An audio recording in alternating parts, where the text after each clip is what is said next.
الحمد لله الحمد لله نحمده ونستعينه ونستغفره ونؤمن به ونتوكل عليه ونعوذ بالله من شرور أنفسنا ومن سيئات أعمالنا من يهده الله فلا مضل له ومن يضلله فلا هادي له ونشهد أن لا إله إلا الله وحده لا شريك له ونشهد أن سيدنا ومولانا محمدا عبده ورسوله أرسله بالحق بشيرا ونذيرا وداعيا إلى الله بإذنه وسراجا منيرا صلى الله عليه وعلى آله وأصحابه وبارك وسلم تسليما كثيرا كثيرا أما بعد فقد قال الله سبحانه وتعالى أعوذ بالله من الشيطان الرجيم بسم الله الرحمن الرحيم إن أول بيت وضع للناس للذي ببكة مباركا وهدى للعالمين فيه آيات بينات مقام إبراهيم ومن دخله كان آمنا ولله على الناس حج البيت من استطاع إليه سبيلا ومن كفر فإن الله غني عن العالمين آمنت بالله صدق الله مولانا العظيم وقال رسول الله صلى الله عليه وسلم من حج لله ولم يرفث ولم يفسق رجع كيوم ولدته أمه أو كما قال رسول الله صلى الله عليه وسلم بارك الله لنا ولكم بالقرآن العظيم ونفعنا وإياكم بالآيات والذكر الحكيم سبحانك لا علم لنا إلا ما علمتنا إنك أنت العليم الحكيم سبحانك لا فهم لنا إلا ما فهمتنا إنك أنت الجواد الكريم اللهم ألهمنا مراشد أمورنا وأعذنا من شرور أنفسنا ومن سيئات أعمالنا درود شريف اللهم صل على محمد وعلى آل محمد كما صليت على إبراهيم وعلى آل إبراهيم إنك حميد مجيد اللهم بارك على محمد وعلى آل محمد كما باركت على إبراهيم وعلى آل إبراهيم إنك حميد مجيد أستغفر الله الذي لا إله إلا هو الحي القيوم وأتوب إليه لا حول ولا قوة إلا بالله العلي العظيم أستغفر الله الذي لا إله إلا هو الحي القيوم وأتوب إليه لا حول ولا قوة إلا بالله العلي العظيم أستغفر الله الذي لا إله إلا هو الحي القيوم وأتوب إليه لا حول ولا قوة إلا بالله العلي العظيم الحمد لله আল্লাহ তাআলার মেহেরবানি যে আল্লাহ তাআলা আমাদেরকে জুমার নামাজ আদায়ের জন্য মসজিদে আসার বসার তৌফিক দান করেছেন। এজন্য আমরা দিল থেকে শুকরিয়া আদায় করি আলহামদুলিল্লাহ।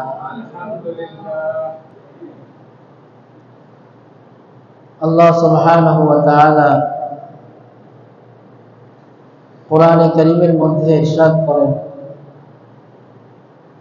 ইন্না আউওয়ালা বাইতিন ওয়ুদিআ লিন-নাস الذي ببكة مباركا وهدى للعالمين فيه آيات بينات مقام إبراهيم ومن دخله كان آمنا ولله على الناس حج البيت من استطاع إليه سبيلا ومن كفر فإن الله غني عن العالمين আল্লাহ তাআলা বলেন, ইন্না আউওয়ালা বাইতিন, নিশ্চয়ই প্রথম ঘর, উদিআ লিন-নাস, যেটা মানুষের জন্য বানানো হয়েছে, লিল্লাযী বিবাক্কাতা, যেটা মক্কায় অবস্থিত,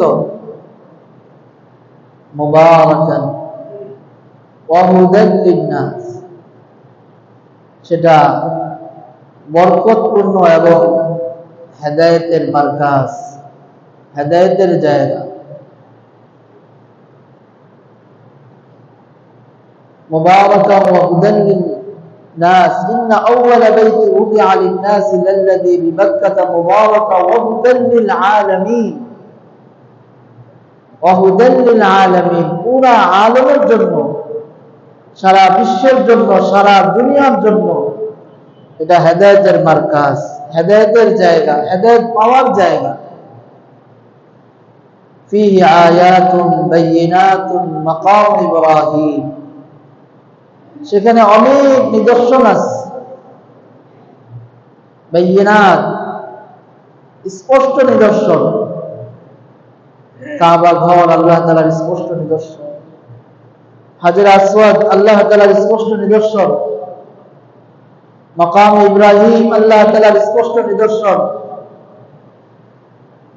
সাফা মারওয়া সাই আল্লাহ পাকের স্পষ্ট নিদর্শন, জমজম কূপ আল্লাহ তাআলার স্পষ্ট নিদর্শন, আরো অসংখ্য আরাফা, মিনা, মুজদালিফা, জামারাত, অসংখ্য নিদর্শন এই মক্কায়, কাবায়। এই নিদর্শন যখন মানুষ দেখবে ঈমানের দৃষ্টিতে, তখন তার হেদায়েত হবে। হুদাল লিল আলামিন, যে দেখবে ঈমানের দৃষ্টিতে তারই হেদায়েত হবে। ফীহি আয়াতুন বাইয়িনাতুন মাকাম ইব্রাহিম, এর মধ্যে একটা স্পষ্ট নিদর্শন হচ্ছে মাকাম ইব্রাহিম।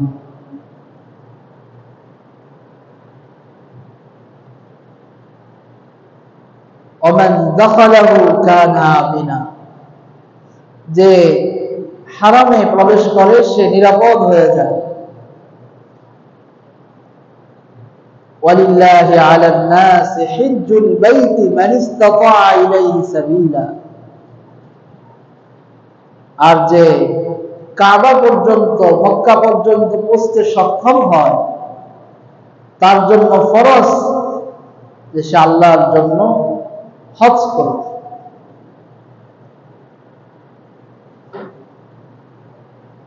ওমান কাফারা, আর যে হজ করবে না, অস্বীকার করবে আল্লাহর বিধানকে, আল্লাহর হুকুমকে, আল্লাহ পাক বলেন, ওমান কাফারা ফাইন্নাল্লাহা গনিয়্যুন আনিল আলামিন, আল্লাহ তাআলা সমস্ত জগতের সমস্ত মাখলুক থেকে বেনিয়াজ, অমুখাপেক্ষী, কারো মুখাপেক্ষী না।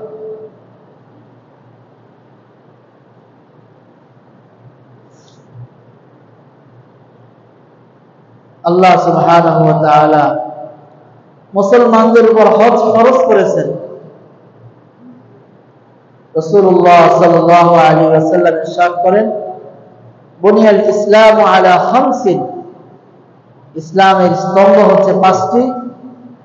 এক নম্বর হচ্ছে শাহাদাতু আল্লা ইলাহা ইল্লাল্লাহ ওয়া আন্না মুহাম্মাদার রাসূলুল্লাহ, সাক্ষ্য দেওয়া যে আল্লাহ ছাড়া কোনো ইলাহ নাই, মুহাম্মদ সাল্লাল্লাহু আলাইহি ওয়াসাল্লাম আল্লাহ তাআলার রাসূল।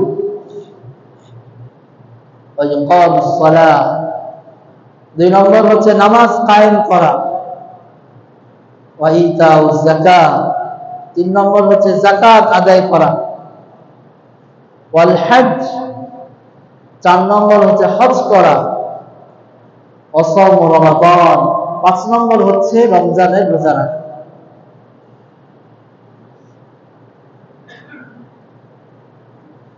আল্লাহ সুবহানাহু ওয়া তাআলা যখন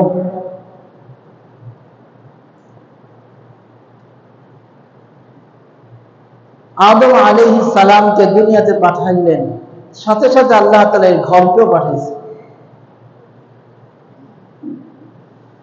যুগের পরম্পরায় বিভিন্ন সময় এই ঘর বিলীন হয়ে গেছে।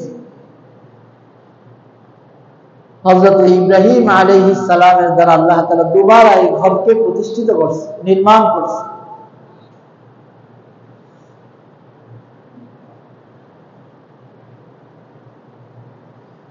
আল্লাহ সুবহানাহু ওয়া তাআলার কাছে তিনটা মসজিদ সবচেয়ে দামি। এই তিনটা মসজিদে নামাজের উদ্দেশ্যে সফর করা জায়েজ আছে।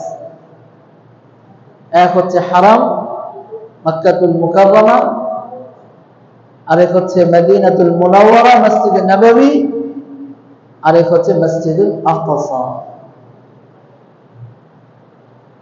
এই তিনটা মসজিদের নেকি সারা দুনিয়ার সমস্ত মসজিদের নামাজের নেকির চাইতে বেশি। এছাড়া অন্য কোন মসজিদে নেকির উদ্দেশ্যে, সওয়াবের উদ্দেশ্যে যাওয়া, সফর করা এটা জায়েজ নয়।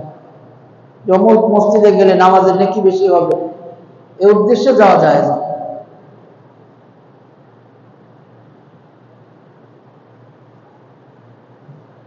আল্লাহ সুবহানাহু ওয়া তাআলা মসজিদে হারাম কাবা যেরকম আল্লাহ তাআলার হুকুমে নির্মিত হয়েছে, ঠিক মসজিদে আকসাও আল্লাহ তাআলার হুকুমে নির্মিত হয়েছে। হযরত সুলাইমান আলাইহিস সালাম মসজিদে আকসা নির্মাণ করেছেন। এখানে আল্লাহ তাআলার কুদরত জাহির হয়েছে। হযরত সুলাইমান আলাইহিস সালামকে আল্লাহ তাআলা সমস্ত মাখলুকের উপরে ক্ষমতা দিয়েছিলেন।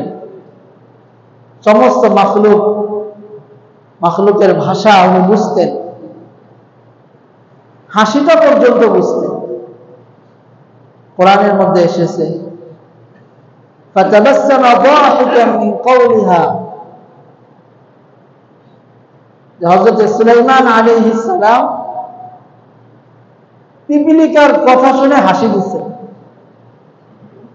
আমরা তো অনেক সময় পিঁপড়ার কথা কি, পিঁপড়া যে আছে এটাই খেয়াল করি না। চলতে ফিরতে আমাদের পায়ের ঘষায়, হাতের চাপায় অনেক পিঁপড়া মরে যায়, ধ্বংস হয়ে যায়।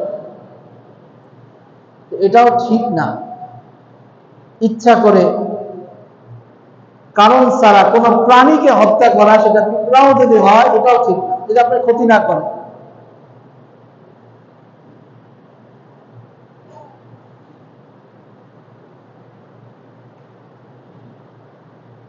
হযরত সুলাইমান আলাইহিস সালাম জিনদেরকে আদেশ করছেন বাইতুল মাকদিস বানাও। জিনেরা দিন রাত 24 ঘন্টা খেটে বাইতুল মাকদিস নির্মাণ করতেছে। কিন্তু মাঝ পথে, নির্মাণের মাঝ সময়ে হযরত সুলাইমান আলাইহিস সালামের ওয়াক্ত শেষ, হায়াত শেষ। আল্লাহ, ওয়ালা ইউআখিরুল্লাহু নাফসান ইযা জাআ আজালুহা। কত বড় কাজ করতেছেন, বাইতুল মাকদিস বানাচ্ছেন, কিন্তু মৃত্যুর সময় চলে আসছে। এই মসজিদ বানানোর অবস্থায় উনি দাঁড়িয়ে আছেন লাঠির উপর ভর করে, এই অবস্থায় ওনাকে চলে যাইতে হয়েছিল, থাকতে পারেন। ফালাম্মা কাদাইনা আলাইহিল মাউত, আল্লাহ পাক বলেন আমি তার উপর মৃত্যুটা কার্যকর করে দিলাম। জিনেরা যখন দেখলো হযরত সুলাইমান আলাইহিস সালাম যে লাঠির উপর ভর দিয়ে আছেন, এই লাঠির মধ্যে একটা পোকা আল্লাহ তাআলা লাগাই দিচ্ছেন, পোকাটা লাঠিটা খাচ্ছে। খেতে খেতে যখন একটা পর্যায়ে লাঠিটা আর ওনার ওজন আর ভর দিতে পারলো না, পড়ে গেলে জিন্না দেখলেন আরে কিন্তু মৃত।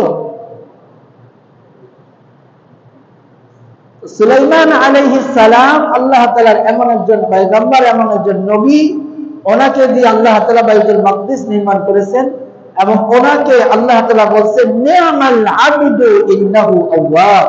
আমার সুলাইমান নবী বড় উত্তম একজন বান্দা। যারা মসজিদ নির্মাণ করে তারা আল্লাহর পেয়ারা বান্দা হয়। হযরত ইব্রাহিম আলাইহিস সালাম আল্লাহ তাআলার পেয়ারা বান্দা ছিলেন। আল্লাহ তাআলা যত পরীক্ষা হযরত ইব্রাহিম আলাইহিস সালাম থেকে নিছেন, কোন পরীক্ষায় ইব্রাহিম আলাইহিস সালাম ফেল করেননি, সব পরীক্ষায় পাস করছেন। জীবনের প্রথম পরীক্ষা আগুনের কুণ্ডলিতে নিক্ষেপ হইতে হয়েছে, ওইখানে উনি পাস। বলছেন হাসবুনাল্লাহ, আমার জন্য আল্লাহই যথেষ্ট, আল্লাহ যথেষ্ট হয়ে গেছেন। আগুনকে হুকুম করছেন কুলনা ইয়া নারু কুনি বারদান ওয়া সালামান আলাই। আগুন থেকে বের হয়ে সন্তান নাই, বিবাহ করছেন, সন্তান হয় না। আল্লাহ পাক হুকুম করলেন হিজরত করো, ফিলিস্তিন হিজরত করলেন। ওইখানে আল্লাহ তাআলা একটা সন্তান দিলেন, প্রায় 100 বছর বয়স। সন্তান এখন মোটামুটি হাঁটাচলা করে। এরপর আল্লাহ তাআলা আরেকটা হুকুম দিলেন, তাকে জবাই করো। আরেক পরীক্ষা, জবাইয়ের জন্য তৈরি হয়ে গেলেন, এখানেও পাস। রেখে আসতে বললেন মক্কায়, কাবায়, যেখানে কোনো মানুষজন নাই, বসতি নাই, কিচ্ছু নাই, ঘরও নির্মাণ হয় নাই, কোনো কথা বলা যাবে না, চুপচাপ দিয়ে আসতে হবে। আল্লাহু আকবার। ওনার বিবি হাজেরা আলাইহিস সালাম বলেন যে আপনি যে আমাদেরকে এখানে রেখে যাচ্ছেন, দেখে আপনার পক্ষ থেকে না আল্লাহর হুকুমে? কথা তো বলা যাবে না, হাতের ইশারায় বুঝাইলেন যে এটা আল্লাহর হুকুমে। উনি বলেন ইযাল্লা ইউদাইয়ুনা, যদি আল্লাহর হুকুমে হয় আল্লাহ আমাদেরকে ধ্বংস করবেন না। এই পরীক্ষাতেও পাস। ঘর নির্মাণ করতে বললেন, ঘর নির্মাণের পরে বললেন আজান দেন। ইব্রাহিম আলাইহিস সালাম বললেন যে আল্লাহ আজান দিয়ে কি হবে, এখানে তো কোনো মানুষ নাই। আপনার কাজ হচ্ছে আজান দেওয়া, আজানের আওয়াজ পৌঁছে দেওয়া আমার কাজ। ওয়াযিন ফিন নাস বিল হজ্জি ইয়াতুকা রিজালা ওয়া আলা কুল্লি দামির ইয়াতিনা মিন কুল্লি ফাজ্জিন আমিক। হযরত ইব্রাহিম আলাইহিস সালাম পাহাড়ের চূড়ায় উঠে আজান দিলেন, এলান করলেন, ঘোষণা করলেন তোমাদের রবের ঘর নির্মিত হয়েছে, তোমরা হজ করার জন্য আসো।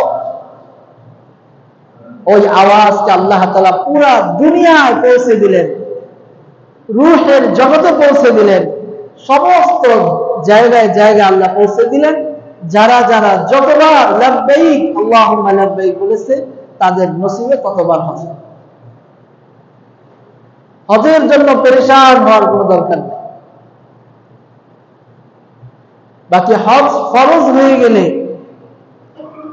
হজ করতে হবে।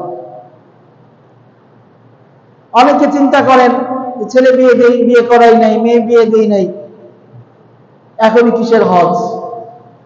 না, হজটা কখন ফরজ হয় এটা আগে আমাকে বুঝতে হবে। হজ কখন ফরজ হয়? কারণ আল্লাহ সুবহানাহু ওয়া তাআলা বলেছেন, ওয়ালিল্লাহি আলান নাসি হিজ্জুল বাইত মান ইসতাতা ইলাইহি সাবিলা। যে কাবা পর্যন্ত, মক্কা পর্যন্ত, মসজিদে হারাম পর্যন্ত পৌঁছতে পারে তার জন্য আল্লাহর সন্তুষ্টির আশায় হজ করা হচ্ছে ফরজ। হজ করতে হয় ইখলাসের সাথে। আল্লাহ তাআলা কোথাও কোনো জায়গায় বলে নাই নামাজ আল্লাহর জন্য পড়ো, যদিও নামাজ আল্লাহর জন্যই পড়তে হয়। রোজা আল্লাহর জন্য রাখা আল্লাহ বলেন নাই, কিন্তু যদিও রোজা আল্লাহর জন্যই রাখতে হয়। কিন্তু হজ এমন একটা জিনিস, ওটা আল্লাহ তাআলা সরাসরি বলেছেন, ওয়ালিল্লাহি আলান নাসি হিজ্জুল বাইত, আল্লাহর জন্য। প্রথমে আল্লাহ বলেছেন ওয়ালিল্লাহ, আল্লাহর জন্য।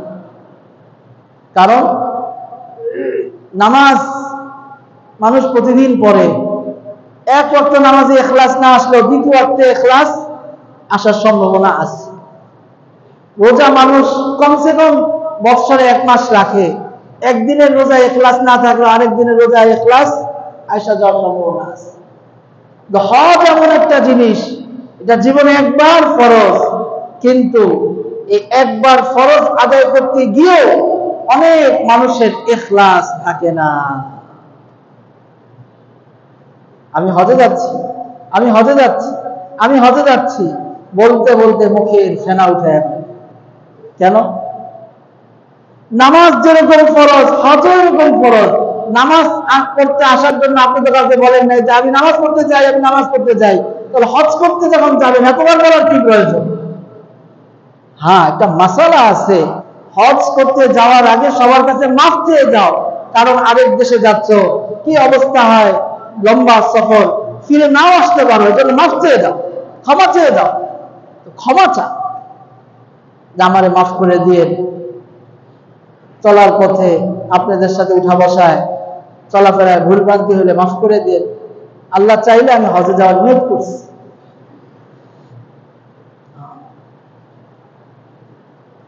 হযরত ইব্রাহিম আলাইহিস সালাম আল্লাহ তাআলার পেয়ারা একজন বান্দা। আল্লাহ পাক বলেন, ওয়াত্তাখাযাল্লাহু ইব্রাহিমা খলীলা, আমি আমার ইব্রাহিমকে আমার বন্ধু হিসেবে গ্রহণ করলাম। আল্লাহ, ওয়াত্তাখাযাল্লাহু ইব্রাহিমা খলীলা, আল্লাহ তাআলা ইব্রাহিম আলাইহিস সালামকে বন্ধু হিসেবে গ্রহণ করছেন। বহুত বড় জিনিস। হযরত ইব্রাহিম আলাইহিস সালামের মাকাম আল্লাহ তাআলা বাড়িয়ে দিয়েছেন। যেখানে যেখানে হযরত ইব্রাহিম আলাইহিস সালামের স্পর্শ, ইব্রাহিম আলাইহিস সালামের নিদর্শন, ইব্রাহিম আলাইহিস সালামের ছোঁয়া, ইব্রাহিম আলাইহিস সালামের রক্ত, সেখানে সেখানে বরকত, সেখানে সেখানে। যদি বংশ দেখেন, হযরত ইব্রাহিম আলাইহিস সালামের 2 সন্তান। প্রথম সন্তান হযরত ইসমাঈল আলাইহিস সালাম, আরেক সন্তান হচ্ছে হযরত ইসহাক আলাইহিস সালাম। আল্লাহ পাক বলেন, ওয়াজআলনা ফি যুররিয়াতিহি আন-নুবুওয়াতা ওয়াল কিতাবা ওয়াল হিকমা, আমি ইব্রাহিমের বংশের মধ্যে ওয়াজআলনা ফি যুররিয়াতিহি আন-নুবুওয়াতা, নবুয়ত দিয়েছি, ওয়াল কিতাবা, কিতাব দিয়েছি, ওয়াল হিকমা, এবং হিকমত দিয়েছি।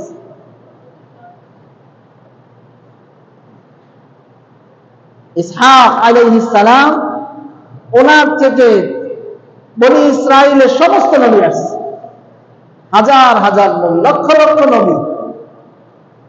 আর প্রত্যেক নবী এসে কথা বলে গেছেন, একজন নবী আসবেন সবার শেষে, সর্বশ্রেষ্ঠ নবী, উনি হচ্ছেন মুহাম্মদুর রাসূলুল্লাহ সাল্লাল্লাহু আলাইহি ওয়াসাল্লাম। ইহুদিরা এই সর্বশ্রেষ্ঠ নবীকে পাওয়ার আশায়, এই সর্বশ্রেষ্ঠ মর্যাদা লাভের আশায় ঘুরতে ঘুরতে ঘুরতে ঘুরতে মদিনায় এসে ঘাঁটি করছে। কিন্তু দেনেওয়ালা কে? আল্লাহ। দেনেওয়ালা কে? হযরত ইসমাঈল আলাইহিস সালামকে আল্লাহ রেখে দিয়েছেন, ওনার বংশ থেকে সর্বশ্রেষ্ঠ নবী মুহাম্মদুর রাসূলুল্লাহ সাল্লাল্লাহু আলাইহি ওয়াসাল্লাম।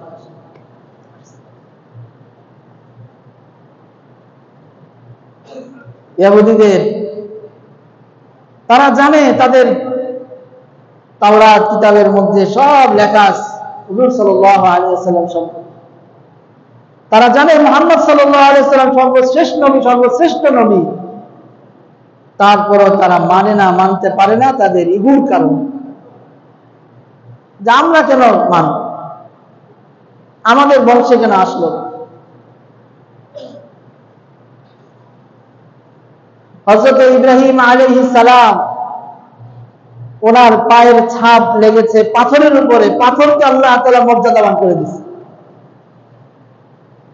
ওয়াত্তাখাযু মিন মাকামি ইব্রাহিম মুসাল্লা, ইব্রাহিম আলাইহিস সালামের জায়গার দাঁড়ানোর যে জায়গা, সেটাকে তোমরা নামাজের জায়গা হিসেবে গ্রহণ করো। নামাজের জায়গা।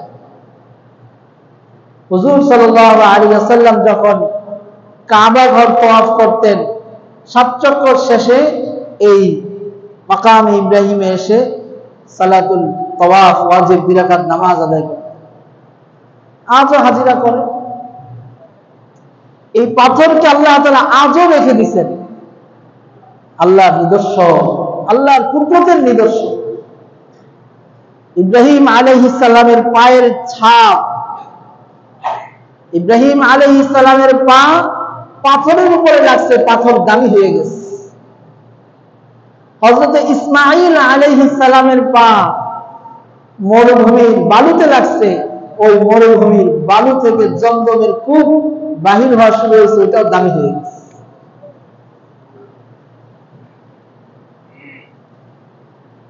হযরত ইব্রাহিম আলাইহিস সালামের স্ত্রী হযরত হাজরা, উনি সাফা মারওয়া সাই করছেন।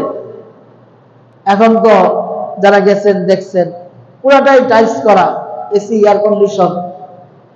তারপরও সাফা মারওয়া সাই করতে গেলে ঘাম বের হয়ে যায়, ক্লান্ত হয়ে যায়, যুবকেরাও ক্লান্ত হয়ে যায়। আর সে সময় হযরতে হাজরা আলাইহিস সালাম পানির তালাশে, মানুষের সন্ধানে, আমার দুধের বাচ্চার একটু খাবারের ব্যবস্থা হয় এই আশায় এই সাফা মারওয়া দৌড়াদৌড়ি করছে। দৌড়াদৌড়িটা উদ্দেশ্য না, দৌড়াদৌড়ি যদি উদ্দেশ্য হইতো তাহলে দৌড়াদৌড়ি করছেন মহিলা হাজরা আলাইহিস সালাম, তাহলে হজের মধ্যে মহিলাদেরকে দৌড়ানোর নির্দেশ দেওয়া হইত। কিন্তু সাফা মারওয়া সাইতে মহিলারা দৌড়ানোর হুকুম না, দৌড়াবে পুরুষেরা। তার মানে দৌড়াদৌড়িটা উদ্দেশ্য না, উদ্দেশ্যটা হচ্ছে আল্লাহর জন্য যে উনি স্যাক্রিফাইস করছেন, ত্যাগ স্বীকার করছেন, এটাকে কিয়ামত পর্যন্ত মানুষের সামনে তুলে ধরা। ইন্নাস সাফা ওয়াল মারওয়াতা মিন শাআইরিল্লাহ, সাফা মারওয়া আল্লাহর নিদর্শন থেকে। আল্লাহ। হযরত ইব্রাহিম আলাইহিস সালামকে আল্লাহ তাআলা খলিল হিসেবে গ্রহণ করছে। এই উম্মতে মুহাম্মদী জাতির পিতা হযরত ইব্রাহিম আলাইহিস সালামকে আল্লাহ তাআলা বানায় দিয়েছে। মিল্লাতা আবিকুম ইব্রাহিম, তোমাদের ধর্মের পিতা হচ্ছে ইব্রাহিম আলাইহিস সালাম। আর হযরত ইব্রাহিম আলাইহিস সালাম উনি হচ্ছেন পিতা, ইসহাক আলাইহিস সালাম হচ্ছেন ছেলে, ইসমাঈল আলাইহিস সালাম হচ্ছেন ছেলে। ইসহাক আলাইহিস সালাম থেকে বনি ইসরাইলের সিলসিলা আসছে, আর বনি ইসরাইলের মধ্যে ইহুদি আর নাসারা, খ্রিস্টান ইহুদি।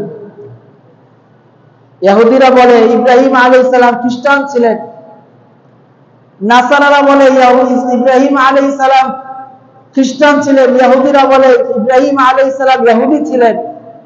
আল্লাহ বলেন মা কানা ইব্রাহিম ইয়াহুদিয়্যান ওয়ালা নাসরানিয়্যা ওয়ালাকিন কানা হানিফান মুসলিমা ওয়া মা কানা মিনাল মুশরিকিন। মা কানা ইব্রাহিম ইয়াহুদিয়্যান ওয়ালা নাসরানিয়্যা, ইব্রাহিম আলাইহিস সালাম না ইহুদি ছিলেন না নাসারা ছিলেন, খ্রিস্টান ছিলেন। ওয়ালাকিন কানা হানিফান মুসলিমা, তিনি একনিষ্ঠ মুসলমান ছিলেন, একনিষ্ঠ মুসলমান।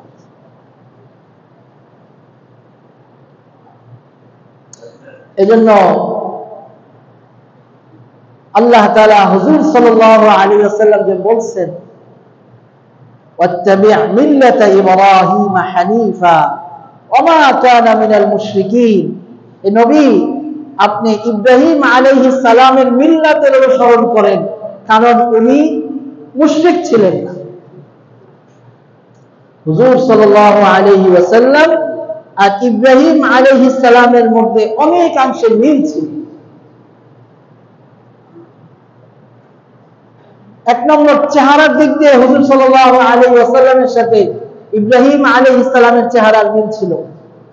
হযরত হুজুর সাল্লাল্লাহু আলাইহি ওয়াসাল্লাম যখন মেরাজ থেকে এসে বিভিন্ন নবীদের আকৃতির বর্ণনা দিচ্ছিলেন, যে প্রথম আসমানে গিয়েছি অমুক আদম আলাইহিস সালামের সাথে সাক্ষাৎ হয়েছে, দ্বিতীয় আসমানে গিয়েছি ঈসা আলাইহিস সালামের সাথে সাক্ষাৎ হয়েছে, তৃতীয় আসমানে ইউসুফ, ইদ্রিস, এরকম ভাবে মূসা, হারুন নবীদের কথা বলতেছিলেন, আকৃতি বলতেছিলেন।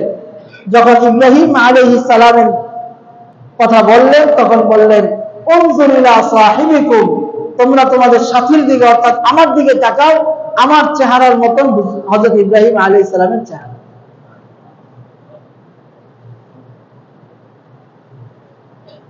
হুজুর সাল্লাল্লাহু আলাইহি ওয়াসাল্লাম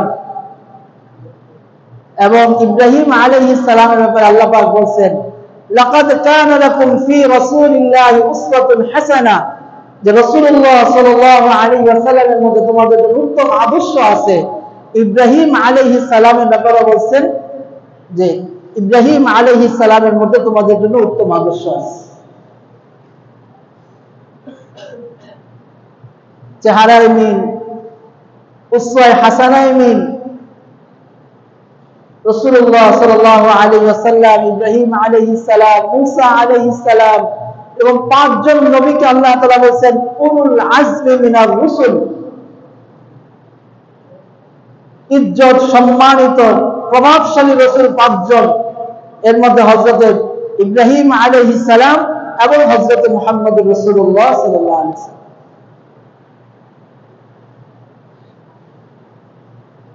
হযরত ইব্রাহিম আলাইহিস সালাম কাবা ঘর নির্মাণ করছেন।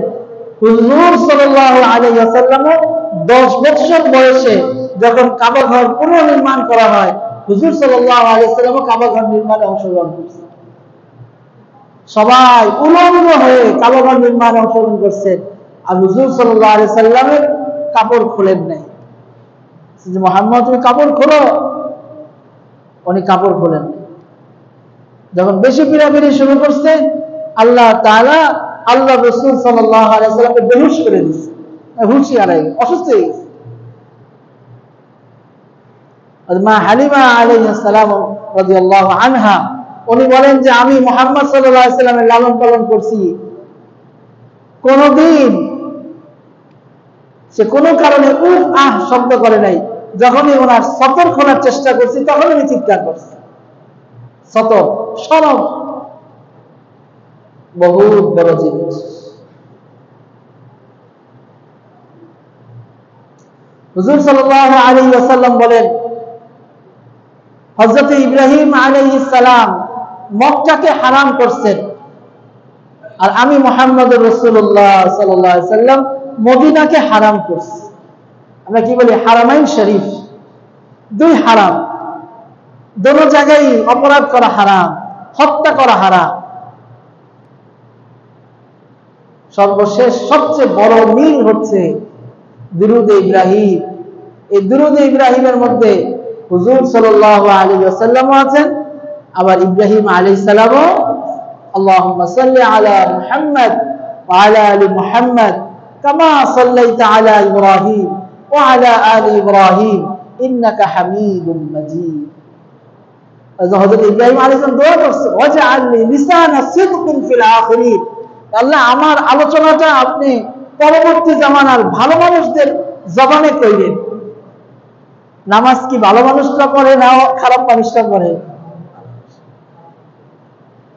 যারা নামাজি তারা ভালো মানুষ, খারাপ হইলেও আস্তে আস্তে ভালো হয়ে যাবে। রাসূলুল্লাহ সাল্লাল্লাহু আলাইহি ওয়াসাল্লাম ওনার কাছে একবার নালিশ আসলো, ইয়া রাসূলুল্লাহ, অমুক ব্যক্তি দিনের বেলা নামাজ পড়ে, রাতের বেলা চুরি করে। রাসূলুল্লাহ সাল্লাল্লাহু আলাইহি ওয়াসাল্লাম অতি শীঘ্রই তাকে তার নামাজ খারাপ কাজ থেকে বিরত রাখে।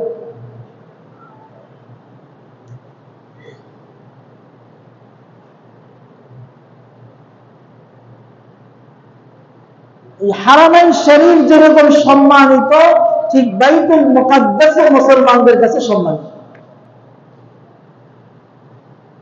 আর ফিলিস্তিন, জর্ডান, উর্দুনকে ইংরেজিতে জর্ডান বলা হয়, আরবিতে উর্দুন বলে। এটা হচ্ছে বিলাদুল আনবিয়া, বিলাদুল আনবিয়া,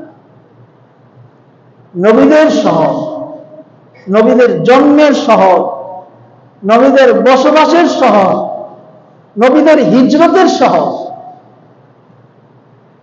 রাসূলুল্লাহ সাল্লাল্লাহু আলাইহি ওয়াসাল্লাম এবং ইব্রাহিম আলাইহিস সালামের মধ্যে আরেকটা মিল হচ্ছে, ইব্রাহিম আলাইহিস সালামও হিজরত করেছেন, হুজুর সাল্লাল্লাহু আলাইহি ওয়াসাল্লামও হিজরত করেছেন। এখন আমাদের হিজরত হয় বিলাসিতার জন্য, আমেরিকা, ইউরোপ, মধ্যপ্রাচ্য। আমেরিকায় বসবাস করতে করতে যদি ঈমান হারা হয়ে মরেন, ওই সময়ে যে ফেরেশতা আসবে জানটা কবজা করার জন্য, সে যদি আপনাকে ঈমানি হালতে না দেখে, গুনাহের হালতে দেখে, তাহলে তাকে জিজ্ঞাসা করবে, আলাম আন্নু আব্দুল্লাহ ওয়াসিআ, আল্লাহর জমিন কি প্রশস্ত ছিল না? তুমি কেন এই কাফের মুশরিকের রাষ্ট্রে এসে মরতে গেছো? ঠিকানা জাহান্নাম হবে। হিজরত যদি করতে হয় আফগানিস্তানে হিজরত করেন, হিজরত যদি করতে হয় মক্কা মদিনায় হিজরত করেন। রাসূল সাল্লাল্লাহু আলাইহি ওয়াসাল্লাম বলেন, মক্কা, কাবা, আমি তোমাকে মহব্বত করি, যদি তোমার অধিবাসীরা আমাকে বের না করে দিত, আমি কোশ্চেন কালে কোনোদিন এই কাবা ছেড়ে মক্কা ছেড়ে যাইতাম না। তিনটা মসজিদ মুসলমানদের, মক্কা, মদিনা, বাইতুল মাকদিস। আজকে ফিলিস্তিনের যে হালাত, গাজার যে হালাত, এটা মূল হচ্ছে বাইতুল মাকদিস দখল। বাইতুল মাকদিসে মুসলমানদের নামাজ পড়তে দেয় না, মুসলমানদের যেতে দেয় না। সমস্ত নবীরা ছিলেন মুসলমান। ইব্রাহিম আলাইহিস সালামকে আল্লাহ পাক বলেন, ইয ক্বালা লাহু রাব্বুহু আসলিম ক্বালা আসলামতু লিরাব্বিল আলামিন। ইব্রাহিম আলাইহিস সালামকে আল্লাহ পাক বলেন, ইব্রাহিম তুমি ইসলাম গ্রহণ করো। ইব্রাহিম আলাইহিস সালাম বলেন, আসলামতু লিরাব্বিল আলামিন, আল্লাহ আমি এখনই ইসলাম গ্রহণ করলাম।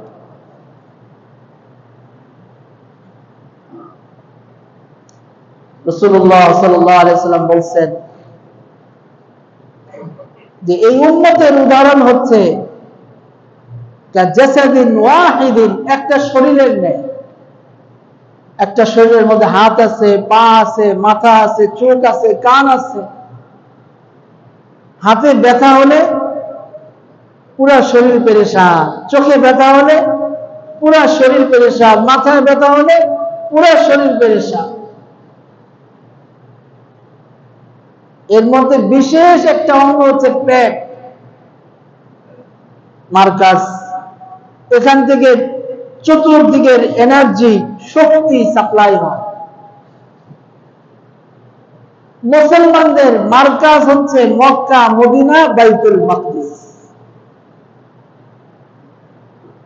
রাসূলুল্লাহ সাল্লাল্লাহু আলাইহি ওয়াসাল্লাম মেরাজে যাওয়ার আগে বাইতুল মাকদিসে গেছেন। ওইখানে ইমামতি করছেন, সমস্ত নবীদের নামাজ পড়াইছেন, এরপরে ওইখান থেকে মেরাজের উদ্দেশ্যে রওনা হয়েছে।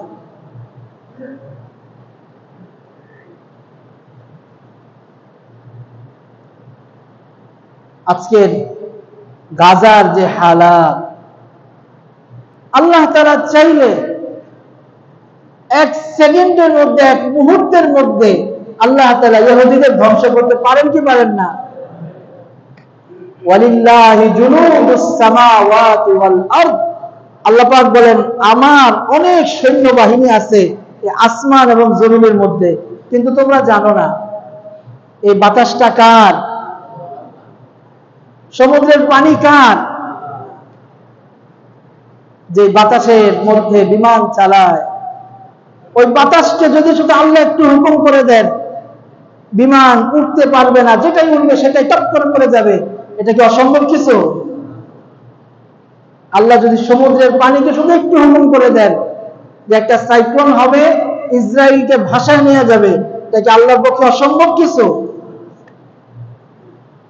আল্লাহ পাকের ব্যাপারে আল্লাহ পাক বলেন, ওয়ালা তাহসাবান্নাল্লাহা গাফিলান আম্মা ইয়ামালুয যালিমুন, তোমরা ভাইবো না যে আল্লাহ গাফেলদের কাজ সম্পর্কে, আল্লাহ তাআলা জালেমদের কাজ সম্পর্কে গাফেল আছেন, এটা তোমরা ভাইবো না। ওয়ালা তাহসাবান্নাল্লাহা গাফিলান, তোমরা আল্লাহকে গাফেল ভাইবো না, উদাসীন ভাইবো না, আল্লাহর কাছে কোনো খোঁজ খবর নাই, এটা ভাইবো না।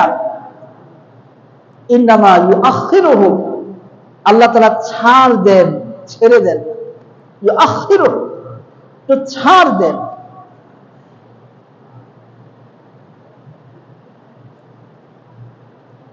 আল্লাহ পাক বলেন, ওয়াকাদ মাকারু মাকরাহুম ওয়া ইনদাল্লাহি মাকরুহুম ওয়া ইন কানা মাকরুহুম লিতাজুলা মিনহুল জিবাল, তারাও ষড়যন্ত্র করে, এমন ষড়যন্ত্র করে যে তারা দুনিয়ার পাহাড়কে সরাইয়া ফেলবে, কিন্তু আল্লাহর কাছে এমন চক্রান্ত আছে, এমন কৌশল আছে, এগুলোর সামনে তাদের ষড়যন্ত্র কিচ্ছু টিকবে না। আল্লাহ পাক বলেন, ফালা তাহসাবান্নাল্লাহা মুখলিফা ওয়াদিহি রুসুলা, তোমরা আল্লাহকে আল্লাহর রাসূলের সাথে ওয়াদা খেলাফকারী ভাইবো না। আল্লাহর ওয়াদা আছে, আল্লাহ মুসলমানদের হেফাজত করবেন, মুসলমানদের বিজয় দিবেন। ওয়ালা তাহিনু ওয়ালা তাহজানু ওয়া আনতুমুল আ'লাউনা ইন কুনতুম মুমিনিন, যদি তোমরা মুমিন হও তোমাদেরই বিজয় হবে, চিন্তার কোনো কারণ নাই, পেরেশানির কোনো কারণ নাই। কিন্তু আল্লাহ তাআলা ছাড় দিয়ে রাখছে মুনাফিক আলাদা করার জন্য। কি আলাদা করার জন্য? খাঁটি মুমিন আর মুনাফিক। ওয়ালিয়ামহিসাল্লাহু আল্লাযীনা আমানু ওয়া ইয়ামহাকাল কাফিরিন আম হাসিবতুম আন তাদখুলুল জান্নাহ ওয়া লাম্মা ইয়া'লামিল্লাহু আল্লাযীনা জাহাদু মিনকুম ওয়া ইয়া'লামাস সাবিরিন, তোমরা কি মনে করো তোমরা জান্নাতে পৌঁছে যাবে? আল্লাহ দেখবেন না কে সত্যবাদী, কে আল্লাহ রসুলের মেহনতকে মেহনত বানায়, কে তার দায়িত্বকে আদায় করে, কে পিছপা হয়, এটা আল্লাহ দেখবেন না? আজকের ফিলিস্তিন, গাজার চিৎকারে যাদের হৃদয় কম্পিত হয়, কাঁদে, চোখে পানি আসে, ন্যূনতম ঈমান তাদের আছে বলে ঠিক আছে। আর যাদের বুকের মাঝে এতটুকু বেদনা আসে না, কপালে ভাঁজ পড়ে না, চোখে পানি আসে না, তাদের ব্যাপারে বড় ভয় আছে।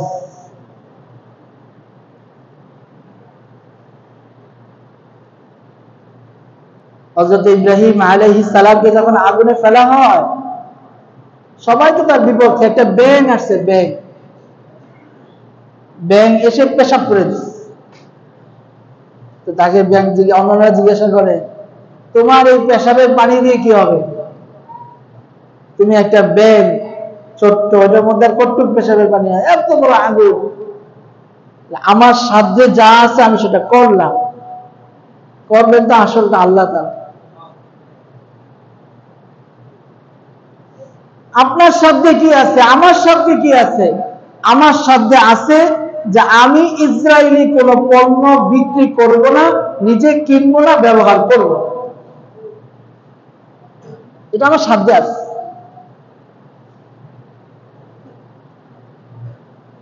এখান থেকে শুরু করেন,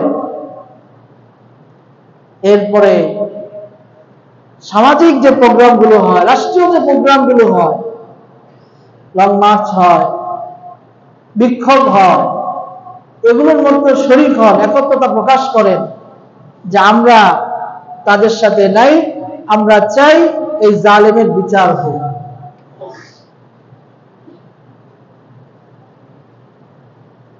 হাদিস শরীফের মধ্যে আছে, যখন জমিনওয়ালারা, জমিনের অধিকাংশ মানুষ একটা জিনিস চায়, তো আসমানওয়ালা আল্লাহ তাআলা ওইটারই ফয়সালা করে, ওইটারই ফয়সালা করে। আমরা সবাই মিলে যদি এটা চাই যে আল্লাহ আপনি ফেরাউনকে যেরকম ধরেছিলেন, ফেরাউন 60,000 বনি ইসরায়েলের শিশু সন্তানকে জবাই করছিল, এজন্য আপনি তাকে ধরছেন, নীল নদের মধ্যে চুবায় চুবায় মারছেন। আজকের ফেরাউন যারা এখন পর্যন্ত মানে ধমকি দিচ্ছে মুসলিম বিশ্বকে, যদি কেউ গাজার পক্ষে কথা বলে, ইসরায়েলের বিরুদ্ধে কথা বলে, তাহলে গাজাকে যেরকম ধ্বংস করা হয়েছে ওই সমস্ত মুসলিম রাষ্ট্রগুলোকেও ধ্বংস করা হবে। গাজার শিশুদেরকে যেরকম হত্যা করা হয়েছে ওই সমস্ত রাষ্ট্রের শিশু বাচ্চাদেরকেও হত্যা করা হবে। ওই আল্লাহ কি এখনো আছেন না নাই, যে আল্লাহ ওই ফেরাউনকে ধরছিলেন? বর্তমান জামানার ফেরাউনকে আল্লাহ তাআলা ধরতে বিষয় না, কিন্তু আল্লাহ তাআলা ওই ফেরাউনকে ধরে বলছিলেন তোমাকে মারবো ঠিক, তোমার শরীরটা পচাবো না, তোমার শরীরটা আমি রেখে দিব, যেন কিয়ামত পর্যন্ত ফেরাউনের তোমার যে বংশধর আসবে তারা যেন তোমার থেকে শিক্ষা নেয়। এজন্য আজকে কয়েকটা বিষয় আপনাদের সামনে বললাম। এক নম্বর হচ্ছে, যাদের উপর হজ ফরজ, আমরা হজের তৈরি করি। হজ ফরজ স্বাভাবিক, একদম সহজে হজ ফরজ হয়ে যায়। যার কাছে হজে যাওয়ার যে খরচটা, এটা পরিবর্তন হয়, এটা যার কাছে আছে তার উপরে হজ ফরজ। অনেকে সরকারি চাকরি করেন, ফান্ড থাকে, ওইখানে টাকা আছে, আপনি বাড়ি করার জন্য এখান থেকে ঋণ নিয়ে টাকা তোলেন, হজ করার জন্য টাকা তোলেন। অনেকের জমি জমা আছে, প্রয়োজনের অতিরিক্ত এমনি কিনে রাখছেন, বাড়ি করার জন্য না, এমনি ওগুলার উপরও আপনার হজ খরচ হয়ে যায়, বিক্রি করে হজ করেন।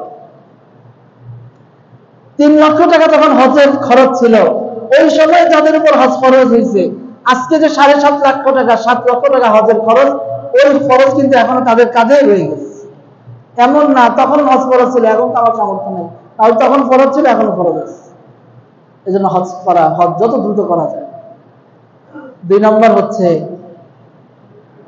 হযরত ইব্রাহিম আলাইহিস সালাম আল্লাহর কাছে প্রিয় হয়েছেন, আল্লাহর সামনে কোরবানি দিয়ে। আমাদেরকেও হার লাইনে আল্লাহর সামনে কোরবানি ত্যাগ স্বীকার করতে হবে। 3 নম্বর হচ্ছে গাজার বিষয়। আমরা ভালো আছি, এটা যদি আসলেই মন থেকে ভালো থাকা হয়, তাহলে আমার ভিতরে মুনাফিকি আছে, আমার বাচ্চাকে হত্যা করা হয়, আমি কে ভালো থাকি? একজনকে সংবাদ দিছে, এক মহিলা রান্না বান্না করতেছে, তাকে সংবাদ দিছে, আপা ভাবি রাস্তার মধ্যে দেখলাম একটা ছেলে, একটা বাচ্চা ছেলে হাঁটতেছে, একটা পিকআপ ট্রাক তার উপর উঠে দিচ্ছে, বাচ্চাটা ডেড, স্পটে মারা গেছে। ভাবি লাগতেছে কাজ, ইন্না লিল্লাহি ইন্না ইলাইহি। কিছুক্ষণ পরে আরেকজন আসছে, ভাবি বাচ্চা যে মারা গেছে রাস্তার মধ্যে, সেটা তো আপনার বাচ্চা। এখন এই ভাবির আর হুঁশ থাকবে? বিষয় হচ্ছে এখানে, বাচ্চা মরে, মহিলা মরে, ছেলে মরে, গাজায় মরে, আমার কি? তোমারও, তোমার যদি মরতো তোমার কেমন লাগতো এটা তুমি ফিল করো। আগামীকালকে 12